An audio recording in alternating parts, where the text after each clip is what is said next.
Hello and welcome to the Six Sales podcast. My name is Mike Nicholson from Six Sales. Today I'm going to be speaking to Julie Chadwick from Dentsu Influence. Julie, how are you? I'm very well. Good. Lovely to see you again. Slightly colder than last time I saw you. Yeah, at Madfest, absolutely. and then Cannes before that. It's bloody freezing today, isn't it? But we've got our tea, so we'll keep nice and warm. Just to kick us off, could you maybe tell us a little bit about Dentsu Influence and what you do and who you do it with and how you do it? Yeah, so Dentsu Influence, we're probably just over a year old actually now, and part of the Dentsu family. I'm managing director there, so I look after the UK and Europe. And essentially, we have got hundreds of dedicated specialists in sort of all our markets across Europe, and I have the privilege of working with them all. So we're not only working with brands at a local sort of market level, but also for global and regional campaigns, because such is the world of influencer marketing now. Absolutely. It goes everywhere, doesn't it? It goes everywhere. So some people might think of influencer marketing as people dancing on TikTok, and it's obviously a lot broader than that. So how would you define influencer marketing in its sort of fullest sense? Yeah, I mean, for me, it's almost based on one of the oldest form of marketing, isn't it? As humans, like when you've had a really positive experience, you want to tell people and make recommendation, and we always seek recommendation when we're making decisions, and influencers do that professionally. Now, I think influencer marketing obviously came of age as social media grew, and we had these new social stars, if you like, who had such loyal communities. They had influence over a wide range of issues, and therefore there was an opportunity for brands to get involved. I think things have changed hugely now. Like we have a lot of knowledge-based influencers who are sharing expertise, which provide massive opportunities for B2B brands. And you've got consumers, the growth of UGC has been phenomenal. So yeah, it's a really exciting time to be part of the creator economy. Absolutely. At Six Sales, our tagline is people shape communications. And we know from a B2B point of view that if people talk on LinkedIn, they get more attention than if brands talk on LinkedIn, and they also get more engagement and all of that other good stuff. So I know you did an attention study with Lumen before around influencer marketing. So what learnings can you share with us about how influencers generate more attention for a brand than, let's say, standard display ads? Yeah, a bit like you. We kind of had a hypothesis that influencers and creator content both attracted and held attention more than branded content. So we put it to the test. And Dentsu's been doing work with Lumen since back in 2018. So we've got a massive database of attention and how branded content interacts, how attention, what is the ceiling almost like for attention in certain advertising formats. Anyway, the study really showed that yes, influencers do get more attention, they can hold it longer. But it also showed that not all influence content is the same. So it showed that actually the humble digital ad is really, really good at driving recall with very small amount of attention, but also product-centric creators. So people who are doing reviews, they are incredible at holding attention and driving consideration. And then actually the longer form storytellers, from being funny or even just like, that kind of personality-based content, that absolutely smashes everything out of the park in terms of the levels of attention it can command. The big task with that, though, is making sure that the brand and the purpose of you developing that content is authentic and integrated into it. So not just sticking a logo on the front. Slapping a logo on it doesn't work, because ultimately what holds the attention is the fact it doesn't look like an ad. Yeah. Well, it always, I think it pays to be the content wherever you can, and influencers are the content, right? That's what people have gone there for. So 100%. Display advertising kind of exists around and sort of on top of sometimes the content, but the influencers are the actual content. Yeah, and that's why authenticity and the selection of people you work with is so key. Influencers are incredibly talented. They understand their community. So really allowing yourself to be guided by them in terms of what works is where the magic happens. Yeah.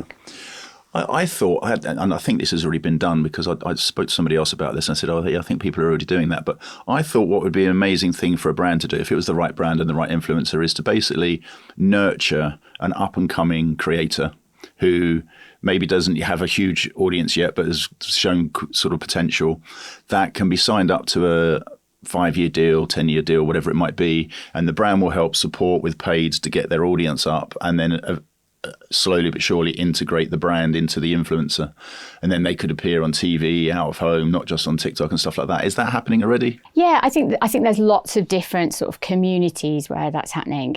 We do something kind of similar. We started it in South Africa. It's called the Dentsu School of Influence, where we take up and coming creators and then sort of give them access to training, the platforms, and show them really how to sort of commercialize their work. Yeah. And we're expanding that actually out across Europe. And I think the shift from almost like influencers to creators, there are so many now creators who are creating commercial work that's really, really effective, and are finding niches where they're absolutely specialists. But yeah, I think that there's lots of brands in certain sectors who are supporting the creator economy in various ways, which is great. Mm. We mentioned earlier that we're not just going to slap a logo on it. So Vic, could you tell us some of the ways that a brand might think about integrating with an integrator? Because to my simplistic mind, I'm thinking if there's too much brand, it might look like an ad and sort of turn people off. And if there's not enough brand, then it might not do the job for the brand. So what are some of the best practices that brands use to sort of integrate properly and authentically with an influencer? Yeah, actually, even if you go back to that attention study that we did, it's a really good example of what works. So if you, for example, are using like a product reviewer or a creator that there is a reason why that product would be front center visible, then you can have prominence of product up front early on in content because it's totally part of the story. And that therefore has that not only effect of the audience actually knowing what you're talking about very early on, but it holds the attention and there's an authenticity to the recommendation. Do you know, I always used to think years ago when Coronation Street was on at home, I think someone would go into the Rover's Return and say, "Pint, please," and he'd go, "What a total waste of a few seconds of airtime. That should be a pint of Guinness, please." Yeah. And Guinness should pay to be there because it wouldn't feel forced at all, and it'd actually make the show better because no one comes in and asks for a pint unless you're like a 15-year-old and you're not used to it and you're going to get turned away anyway. But it's product placement. It's always been incredibly I know it's a different effective, thing, but it's kind of like that idea you had about if it feels like it should be there, then you can have it up front. That feels like it should be there, right? Guinness or a Foster's or whatever. Yeah, absolutely. It's that seamless integration, I think. And also you can be super smart about it using attention science. So you can see using that eye tracking to optimize content. Like if there are moments of high attention where the brand isn't visible, then it's easy to kind of alter the content or shift the content just to make sure that it looks and feels really natural, but that you're part of the story. But I think, again, the storytelling around it, if there is no reason for the brand to be present in that piece of content, for me, that it shouldn't be there. There has to be storytelling around it. And that's why we have in-house creators. When we work with influencers and creators, they are part of the creative process. And selection has to be a reason. We also have a very clear segmentation in terms of the role and why we're working with a creator. Is it to connect to a certain community around interest? If so, that's the story. You don't just working with creators to kind of fill a media plan is it's never going to work. So there's usually a very specific tactic that a brand's looking to fulfill when they think about influencers rather than adding it for reach or awareness or anything like that. Yeah, I always encourage brands to look at almost across the digital ecosystem and work at what is the job to be done, and let influencers and let every individual piece of content do it the best job that they can do, rather than having one piece of content try and tick all the jobs. And if you take that ecosystem view, then you can start to do some really interesting things around flighting with audiences. And then you give creators the freedom to do what they do brilliantly as part of the overall plan. Mm.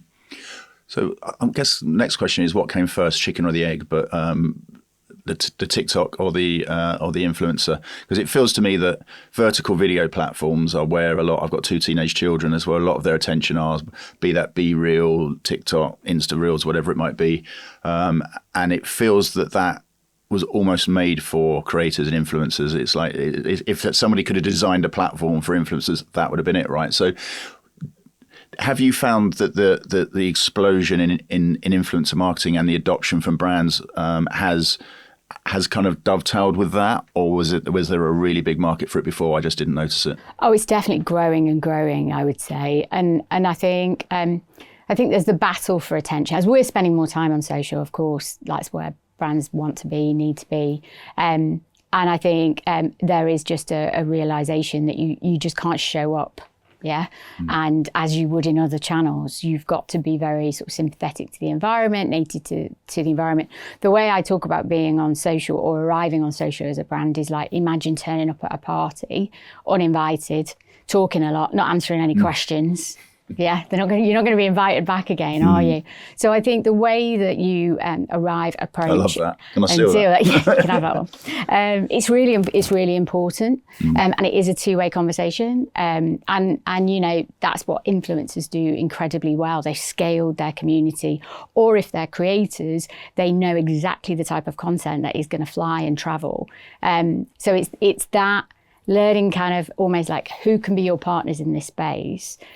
That is kind of the challenge. I think the interesting thing as well is that what we're seeing is that for our favourite creators, we're following them across all channels. And now I think the latest data that we saw is that 25% of people are paying for content from their favourite creators. Now that could be signed up to podcasts, but that is incredibly powerful when you think about the value then that consumers are putting behind content that is being created by their favourite influencers. And therefore, how brands integrate into an influencer's ecosystem, that's a lot. It takes a lot of thinking about, and therefore the selection of who you are going to partner with is so crucial. That 25% is huge. It's huge. I can't even get my head around it. Thinking, well, where is all this money going? That a quarter of the people I know are paying for influencer content. I mean, to be fair, it is being driven by those younger audience groups. But I mean, yeah, subscribing to kind of channels. Trying to say all the people I know are old.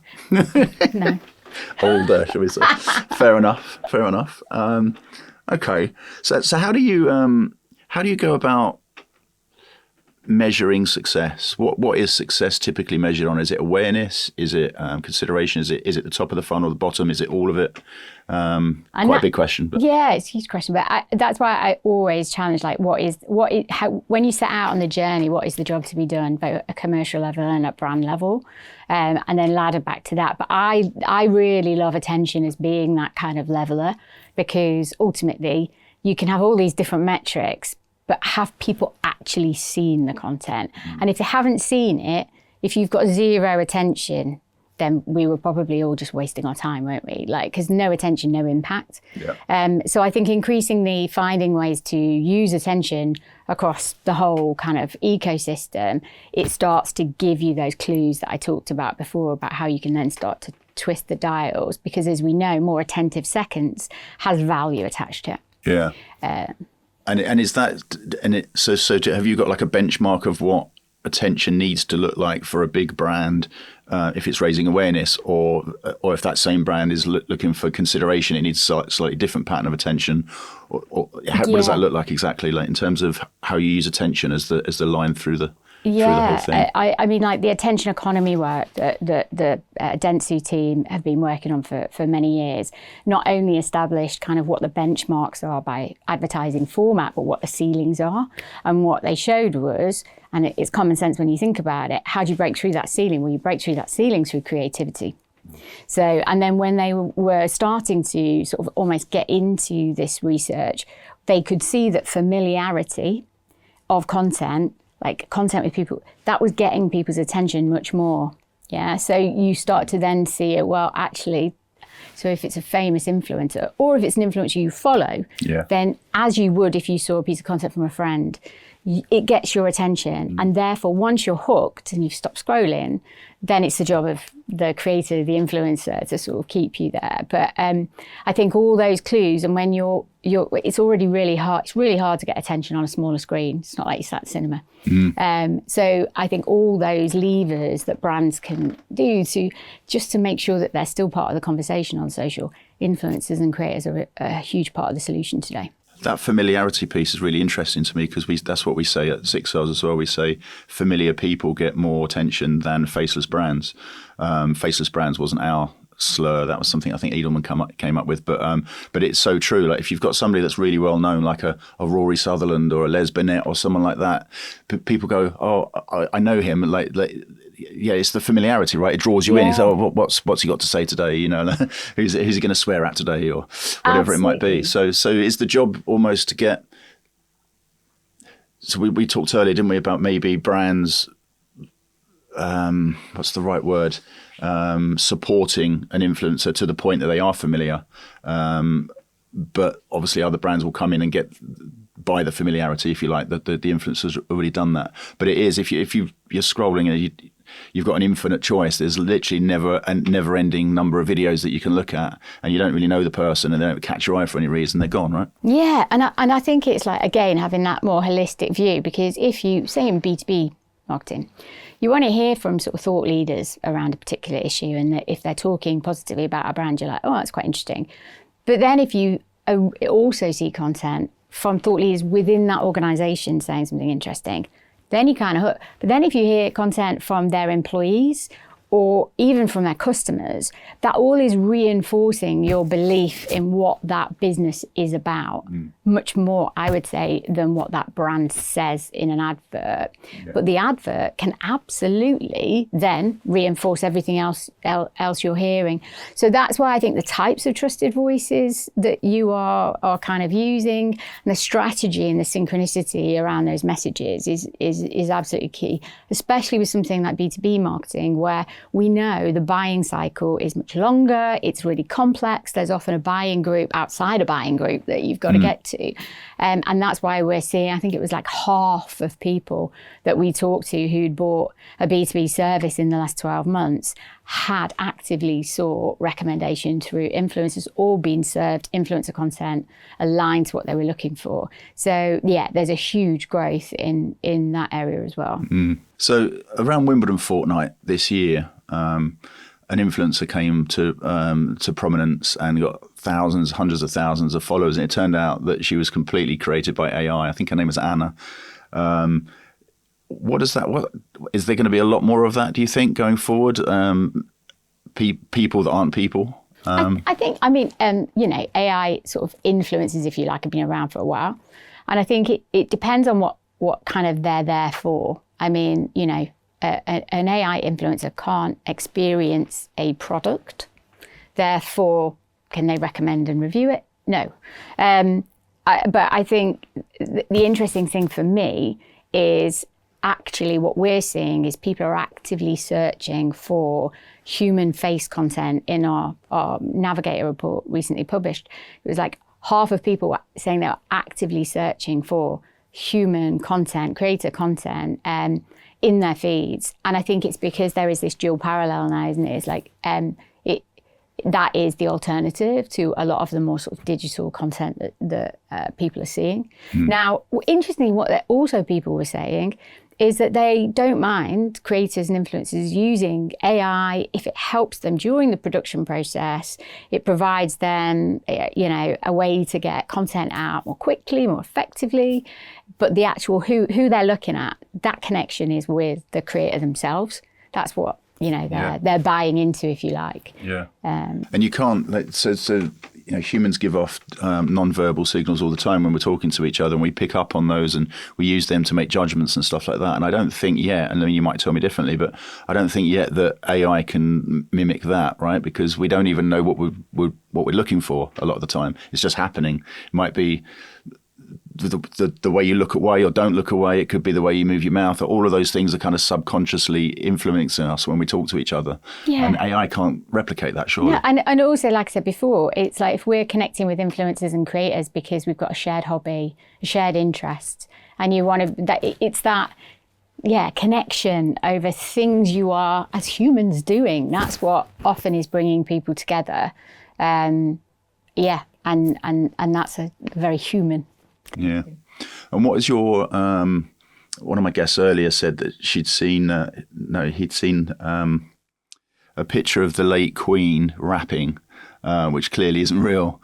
And that's obviously so not real that that's okay. That's, I guess, entertainment. Whether it's in good taste or not is another thing. But what happens when people with ill intent start to create videos that look like famous people, leaders, let's say political leaders, and have them say something that's slightly more believable that they would say, but it's completely fictitious, because we know that young audiences are glued to these screens and they spend hours a day looking, and seeing is believing or hearing is believing for them. So I know that's not influencer marketing per se, but do you have a view on what we have to do as an industry to try and sort of cut that out, to not fund it, to make sure that our young people, well, not just even young people, I mean, anyone could be duped, I guess, but to make sure our young people aren't hearing things that didn't happen? I think all the issues around sort of young people being online, I think, are valid and really well documented. I think, interesting from my experience as a parent, my children are incredibly savvy online. They are not very social on social. And I think there is certainly a generation coming through that are. I think all the data is saying that people are less social on social. Mm-hmm. They're using it as much more entertainment, and creators are providing that entertainment. I also think that if we're talking about kind of content that is like, trusted, people, young people as well, when they follow their favourite creators, they are following them because they do have trust in those creators, and then that almost becomes kind of the antithesis of the sort of content that you're seeing. But I don't think there is any easy answer to that, but I do think that there's lots of work going on in that area. But I think, as much as anyone can, I think making sure that young people understand, how to navigate social. I mean, it's a really important part of growing up today. Okay. So just to finish off then, what are you most excited about for influencer marketing in the next year or two? I am really excited that the growth of the industry is providing so many more kind of opportunities, scaled opportunities, for creators. I think the creator economy is absolutely coming of age. I would like to see the industry do even more to support the creator economy. I mean, often creators work on their own, and actually, finding ways, and we're doing a lot in that respect to bring creators together to make sure that, they get the support, and they also get the value that they deliver recognised and are rewarded for that. And I think things like the attention study that we did, where we can start to extrapolate and show the value, the intrinsic value that they provide, we will be able to do that and share and sort of deliver that for them. So I'm really excited about that. I also I think this rise in sort of knowledge-based influencers is really interesting, where we're seeing like people with sort of real niche expertise, not just kind of like on sort of, if you like, business platforms, but really sharing that and becoming quite shortcuts for people to get information around a whole range of topics. That's really, really growing, and I think is a really interesting space. It also means that blurring of lines between B2B and B2C is kind of happening all the time, and that's a space to sort of keep an eye on. There's lots to look forward to, I think. Lots to be excited about, yeah. Julie, so thank you so much for being on the podcast. Thank you. Been an absolute pleasure as always. Yeah, thank you.